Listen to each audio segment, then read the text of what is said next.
नमस्कार दोस्तों। आज के सेशन में हम सीबीएसई के बारे में डिटेल में डिस्कस करने वाले हैं। तो अगर आप सीबीएसई के बारे में ज़रा सा भी जानने को इंटरेस्टेड हैं तो इस वीडियो को लास्ट तक ज़रूर देखिएगा। हे गाइस, मैं अशोक सिंह और आप देख रहे हैं अलग क्लासेस। चलिए वीडियो को शुरू करते हैं। हमेशा अपडेट रहने के लिए सब्सक्राइब करें और फिर बेल आइकॉन पर क्लिक करें। बेसिकली सीबीएसई को central board of secondary education के नाम से जाना जाता है। इसकी स्थापना 3 नवंबर 1962 को की गई थी। यह एक गवर्नमेंट बोर्ड ऑफ एजुकेशन है एंड इसका हेडक्वार्टर न्यू दिल्ली, इंडिया है।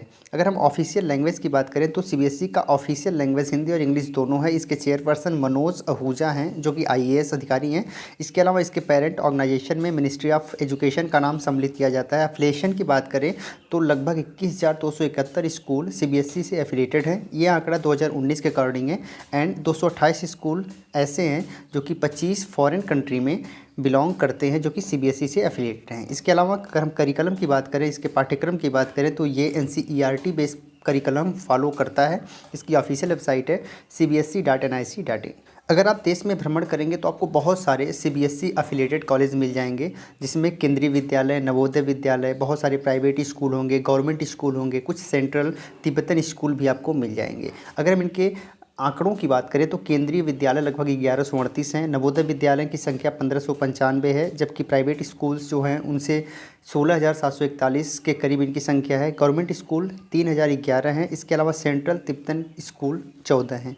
तो ये एक आंकड़ा है जो कि लगभग 2019 के अकॉर्डिंग है। अब हम डिस्कस कर लेते हैं कि सीबीएसई के द्वारा कौन कौन से एग्ज़ाम करवाए जाते हैं। तो आप जानते हैं कि सीबीएसई के द्वारा प्रतिवर्ष हाई स्कूल एंड इंटरमीडिएट का एग्ज़ाम करवाया जाता है, यानी कि अगर आप 10th में हैं एंड अगर आप 12th में हैं तो इसका एग्ज़ाम प्रत्येक वर्ष सीबीएसई के द्वारा करवाया जाता है। इसके अलावा सीबीएसई के द्वारा AIEEE का एग्ज़ाम करवाया जाता था, AIPMT का एग्ज़ाम करवाया जाता था, नेट का एग्ज़ाम करवाया जाता था एंड सीटेट का एग्ज़ाम भी करवाया जाता है। अब बात आती है कि अभी वर्तमान में करवाया जाता है या फिर नहीं। तो हाई स्कूल या इंटरमीडिएट का एग्ज़ाम अभी भी सीबीएसई करवाती है, जबकि सीटेट का एग्ज़ाम भी अभी भी सीबीएसई के अंतर्गत होता है। लेकिन AIEEE को अब NTA करवाता है और अब ये AIEEE के नाम से नहीं जाना जाता है, ये जाना जाता है JEE मेंस के नाम से। ठीक है, JEE मेंस के नाम से जाना जाता है और इसका नोटिफिकेशन NTA के द्वारा जारी किया जाता है। पूरे प्रोसेस को NTA के अंतर्गत ही कंटिन्यू किया जाता है और AIPMT भी अब समाप्त हो गया। अब इसको हम जानते हैं नीट के नाम से।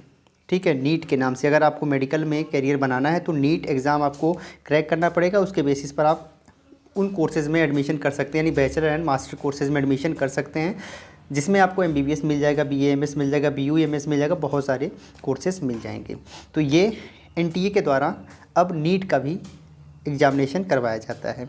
बात आती है नेट की, तो नेट का एग्ज़ाम अब सीबीएसई के द्वारा नहीं करवाया जाता, इसका एग्ज़ाम अब करवाया जाता है NTA के द्वारा। ठीक है, नेशनल टेस्टिंग एजेंसी के द्वारा नेट का भी एग्ज़ाम करवाया जाता है एंड सीटेट का एग्ज़ाम अभी भी सीबीएसई ही कंटिन्यू करती है।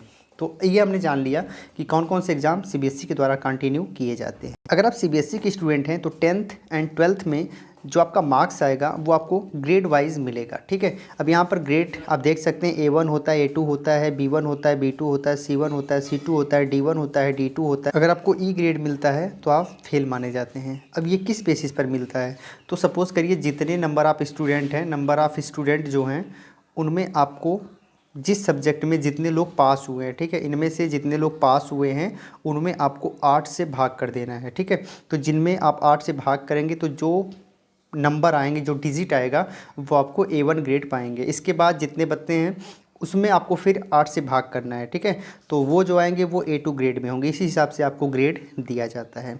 तो लगभग सारी चीज़ें हमने कवर कर ली हैं। आप बताइए आपको ये सेशन कैसा लगा, कमेंट में लिख के। अच्छा लगा हो तो लाइक और शेयर कर दीजिएगा। जय हिंद।